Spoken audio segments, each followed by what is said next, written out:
So good morning, folks. Great to be here with you today. Hopefully everybody's enjoying the Roadshow. Now, you've heard a lot of great opportunities with the Queensland government. I'm here to help you now connect the dots to help you put your best foot forward to hopefully win either a contract or a supply arrangement with the state government. So show of hands in the room, who would love to win either a contract or supply arrangement with the Queensland government? Oh, come on, guys. Hopefully all of us. That's why we're here this morning, right? So guys, really for today, just to introduce myself, my name is Michael Lee. I'm a Principal Economic Development Officer working for the Department of State Development, Infrastructure, Local Government Planning, SEQ South Office. Now, myself and my team, we are based in Southport, but we do assist and work closely with high-growth businesses in Gold Coast, Logan, as well as Redlands. Now, before we begin, I'd just like to also acknowledge the traditional owners for the land in which this event is taking place this morning. And it's really acknowledging elders past, present, and also emerging. Now, as part of my presentation today, it's really to give you the top tips and hints to help you put your best foot forward if you are vying for that next tender opportunity with the Queensland government. Now, just so that I know who is sitting around the room this morning, who has had some level of tendering experience sitting in the room this morning? Okay, probably about a handful of us, great. Who here is fairly new to tendering or would like to embark on tendering in future? And look, don't be shy, certainly put your hand up. Okay, so with those of us that have had some level of tendering experience, a lot of these tips and hints will just help further refine your approach. So the next time you're tendering for that opportunity, you're hopefully putting your best foot forward, giving our assessment officers, really a very easy sort of assessment, and hopefully you winning the contract. With those of you that are fairly new to tendering, hopefully this will give you a better understanding in regards to what's involved and maybe the complexity as well. I just take note from the last guest speaker, he made mention that, look, the tendering approach hasn't always been the easiest, but what I'll say is that, it can certainly be made easier, okay? And if you know some of the fundamentals, I guess going from one project to the next, yes, the first few tenders you do will take a little bit more time, but as you go through the process, you'll get quicker and more efficient as we go through. Now, everything that I'm about to take you through is applicable not only for government tenders, also equally applicable if you guys are looking at engaging private sector opportunities. So, whilst the processes, maybe the tender documents may differ from, customer to customer, really, the fundamental processes of putting your best foot forward remain consistent right across the board. Now, the classic definition of a tender is really an offer in writing that's executed for work or supply of goods or services at a stated price and under stated conditions. Now, for the Queensland government, the open tender process is one of the main processes in which our teams take projects and opportunities out to market. Okay, so really for yourselves, it's clearly understanding, what's involved, what you need to do, how you can conform, and hopefully be able to then win that specific contract. Now, I do want to make a point, is that with those of us sitting around in the room, your opportunities with the Queensland government may be direct or indirect. So direct meaning that you see a tender opportunity, you go through, complete the tender documents, submit the tender, hopefully win the contract. However, for some of us in the room, maybe our opportunities are best placed looking for indirect opportunities through the supply chain. So in that regard, it's really you doing, your market research, identifying the contractor or the supplier that's won the contract with government, and looking at opportunities to be able to engage, market, and maybe supply into them. So that lead supplier, that lead contractor has their direct government contract. However, because you're sitting in the lower tiers of supply, there's indirect supply opportunities to engage and still be involved and engaged. Now, in terms of a tender document, typically when the state government put a project out to tender, usually via our Q tender website, our procurement teams will give you anywhere from 2 working weeks, typically through to 4 working weeks on average, before that opportunity closes. Okay, now the first thing that I'd recommend that you do is if you could possibly get your hands on that tender document as early as possible, that would certainly be recommended. You've only got a very short amount of time, and it just ensures firstly that, not only that you got the documentation, But the first thing I recommend that you do is just to read that document from cover to cover. Okay, so go through, read the invitation from cover to cover. If there's any specific questions that you may have on the documentation, just put that on a dot points email and send that through to the procurement officers just to get that clarification. Okay. Now, you have to also understand what you're committing to as part of a tender as well. So, certainly if you were to be awarded the contract, there are certain contract obligations that you've got to meet.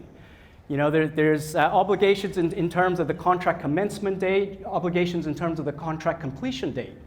And obviously there's specifications in terms of those goods and services that our teams need that are looking to procure, certainly to maintain and run those projects or maintain and run our internal operations. Okay, so there's key aspects, if you are signing and going through the tender process, you are then awarded a contract, obviously there's our obligations that you have to be aware of. Now, some of the things when you're starting to have a look through the tender document as well, you want to start to have a look at the key dates for that tender document.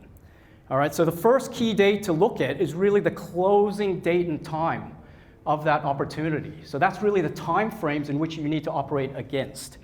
Now, if you've been asked to submit an electronic tender, the general rule of thumb is that we always recommend that you have your tender ready for submission via our electronic system 24 hours in advance if you possibly can. Obviously, if you've been asked to submit a hard copy submission of your tender, try to give yourselves at least 5 working days in advance with your tender ready to go. That just ensures that either Australia Post or your courier have ample time to get your physical tender into the tender box for submission. Okay, we have had cases, unfortunately, over the years. People have missed out on those closing dates and times, and again, it's all your hard work and effort, just down the drain. The other thing, too, is that you have to know what the government is asking for and understand how to respond as well, and we'll take you through some of these key things. So it's understanding, what the core criterion are, understanding the specifications. If there's various different aspects that you've got to complete so that you've got a conforming tender, you have to meet all of those aspects. And there's things called mandatory requirements for every single project, which I'll take you through as well. So it's really understanding, can you physically meet all of those key requirements that our teams are looking for? Look, if the answer is no, that's fine, but if the answer is yes, then, certainly you need to move forward and to be able to articulate that within your response. The other thing, too, you see in the green there is never, ever assume. Okay, you might be an incumbent already doing work with many of our teams, or you've supplied the Queensland government over the years. Never assume that the project teams undertaking that assessment know who your company is or what makes you stand out from the rest of the crowd. Okay, unless you articulate that within your response, our teams can't assess that and hopefully award you additional weighting, certainly to your response. Now, the mandatory requirements. Look, if you've got a pen handy, I'll get everybody to write down these key words. So the first key words I want everybody to jot down are the words will, shall, or must. So the words will, shall, or must. Now, anytime if you see the words will, shall, or must on any of the tender documentation, this is what we deem as a mandatory requirement. So it being a mandatory requirement, you've got to answer the question, you've got to meet the requirement or complete the action that's mandated. As soon as you don't, your tender is automatically rejected and set aside. Okay, so extremely, extremely important. So the words, again, will, shall, or must. And in contract law, those are the key critical aspects or the mandatory requirements. The other key words I want everybody to jot down are the words would, should, could, or may. So once again, the words would, should, could, or may. Now, anytime if you see the words would, should, could, or may on any of the tender documentation, this is what we deem as a desirable requirement. So it's a desirable requirement, so in any cases where you can meet, address, or answer those desirable requirements, it is certainly in your best interest to do so. So to give you an example, Queensland government teams, we shortlisted it down to 2 shortlisted bidders. Sometimes addressing, meeting, or answering those desirable requirements could be the difference between winning and losing. Okay, so extremely, extremely important. Again, understanding the mandatory requirements, the will, shalls, or must, and equally understanding the desirable requirements, the would, should, coulds, or may. The other key thing is to understand the evaluation criterion in which your tender submission will be assessed against as well. Okay, and the evaluation criterion will give you a clear insight into some of the information that you need to supply, because you'll understand that our teams are assessing your tenders based on these key areas. Now, in all of the Queensland government tenders, the evaluation criterion are clearly spelled out for you at the very, very beginning of the tender process. So as soon as you download the tender documents, there's a whole section that take you through what those evaluation criterion are. Now, extremely important that you clearly read through those evaluation criterion and base your answers in being able to clearly articulate and address those aspects of your business to meet those evaluation criterion. If you've included information that's on there that's not relevant, that doesn't provide any information, based on those criterion, you won't get any additional weighting, certainly for your submission. The other key things too is that within our criterion, within our response forms, our teams now have moved to give you page limits for your responses where you can articulate your response. So say, for example, if our project teams gave you a 2-page limit to articulate your response linked into a criterion, do you think a 1 or 2-word, 2-sentence response would actually meet the requirements of what they're looking for? Probably not. However, that being said, equally, I don't want to see, 2 full pages of block text, Arial font number 8, line by line by line by line.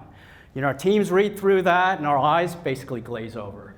Now, there are certain ways in which you can really articulate the information. So, when you're addressing these responses, try to provide your response in 1 paragraph, maybe 2 at the very most. Okay, so it's very high level, this is what we do, this is how we meet this criterion, and then you might have a series of dot points underneath that really reinforce those core aspects. Also never ever be afraid to use bold heading, underline, etc., just to be able to convey your information and make it easy for the assessment team to clearly understand, what it is that you're talking about to then make that assessment. Now, the other golden rule, go through and answer all the questions on the tender. Okay, and it's really one of the key areas too to have a conforming offer. Now, if a question does not apply to your business, okay, I still want you to go through to answer that question. Okay, I don't want to see not applicable, N/A, blank spaces, or that question unanswered, because as soon as you provide that, your bid could be set aside, your tender could be rejected. If a question does not apply to your business, all I want you to do is follow this golden rule by answering the question, by stipulating that this question does not apply to my business because. Okay, that's all you need to do. Now that gives confidence, certainly to our procurement area, that certainly you've gone through, this is the reason why you haven't addressed and answered that question. Now, reason for this is that over the years, our procurement staff have received tender submissions, and maybe up to half of the document is left uncompleted or it's just not applicable, N/A, et cetera, et cetera.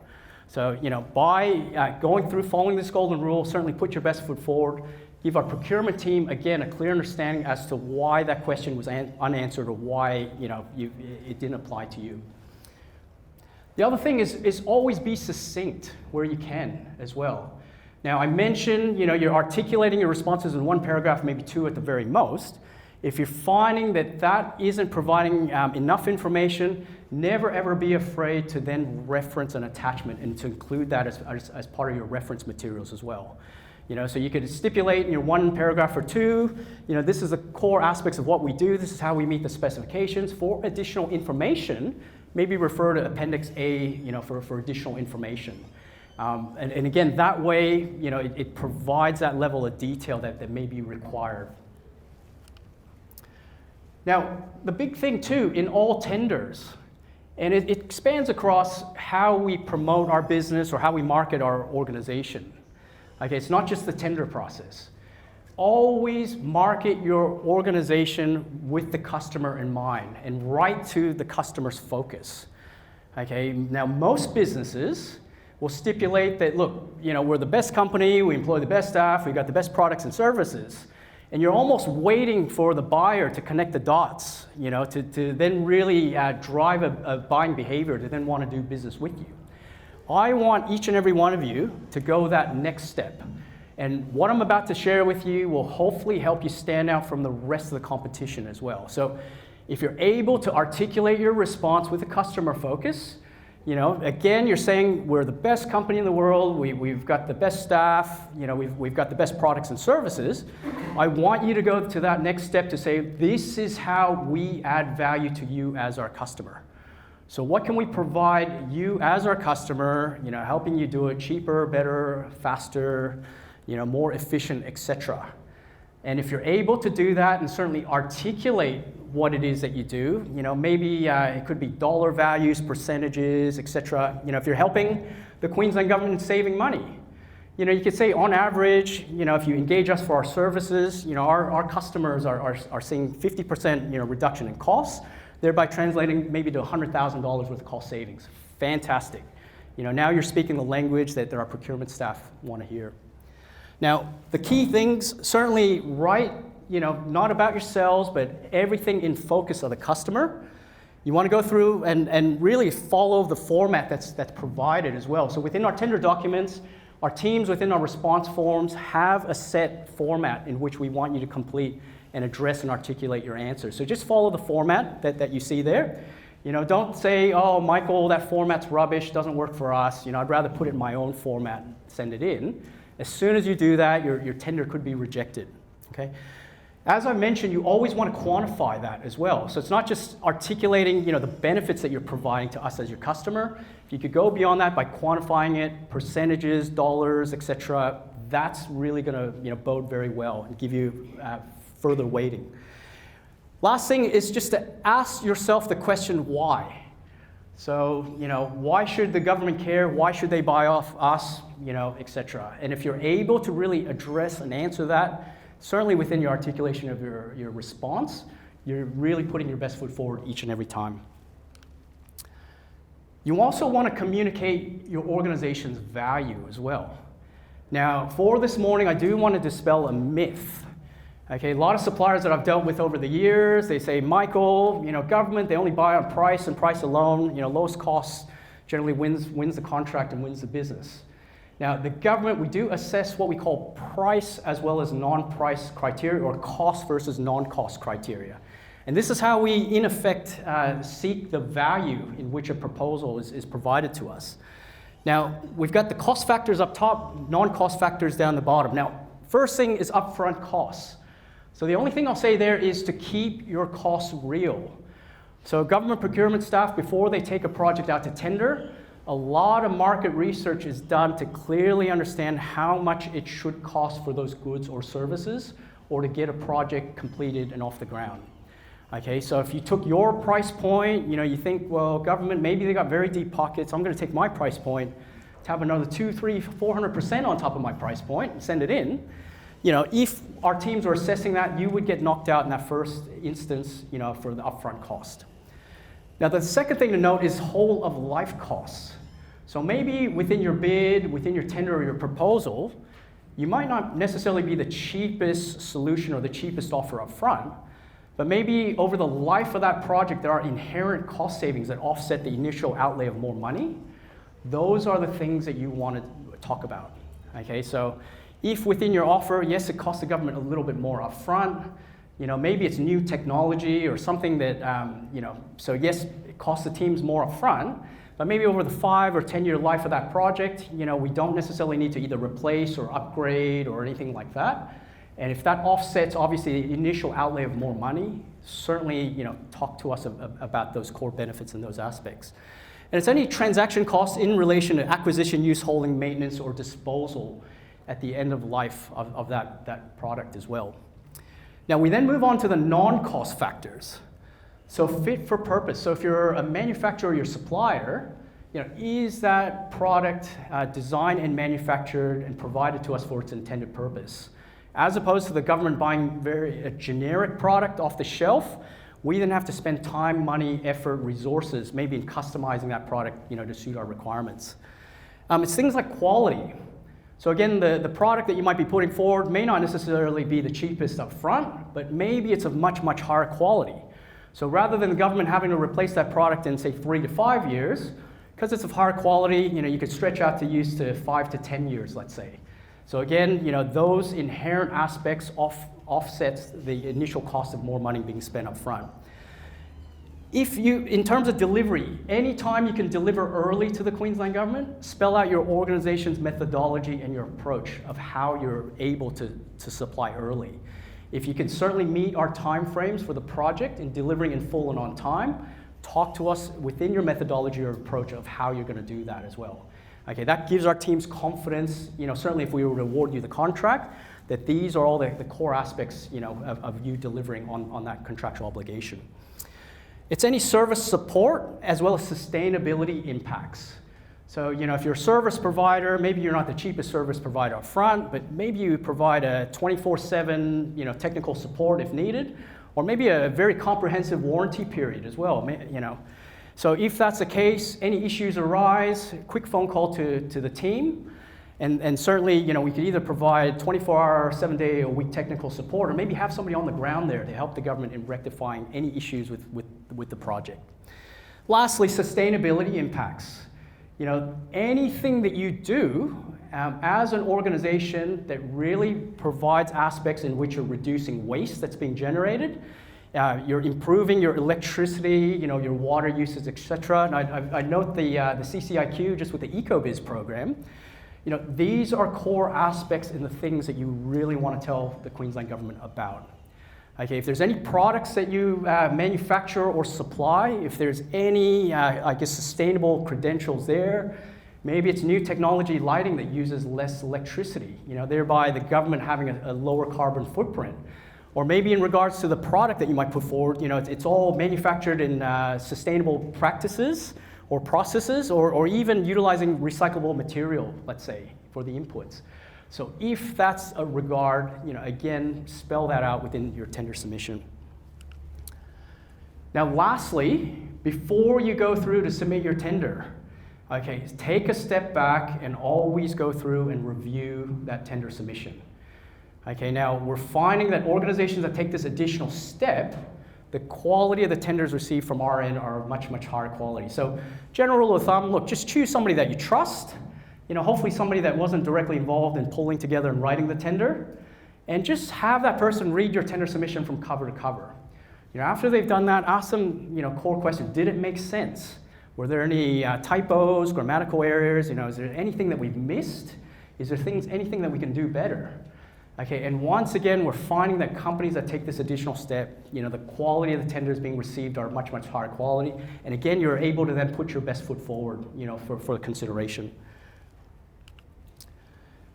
Now, being visible is also one of the core things as well. So regarding being visible, show of hands here, who already has a capability statement? Okay, with those of you that haven't put your hand up, if you're interested in the tendering process, one of the core documents that you want to have in place is really a capability statement. Okay, so with all of us vying for new jobs, we all have CVs or resumes. As a business, this is your capability statement is your organization's CV or your organization's resume. Okay, it's really applicable for those of us that are doing business-to-business transactions.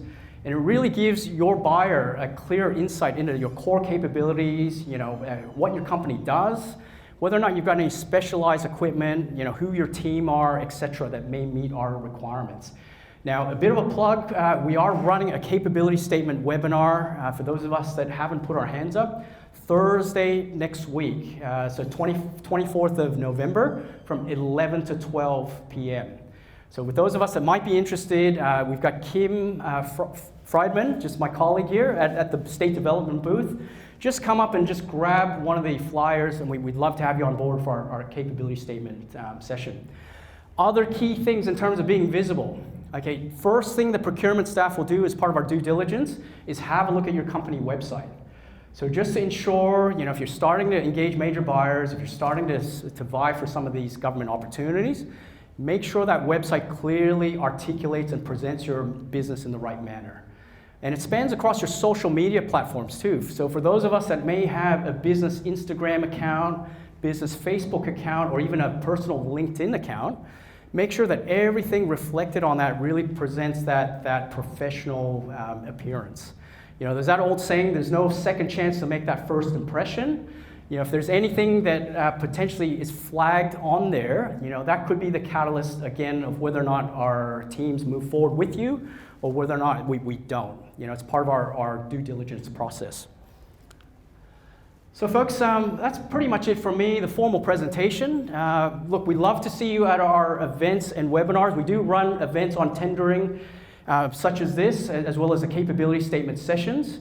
So if you did enjoy my presentation, look, we'd love to see you, you know, at our future events. So thank you very much.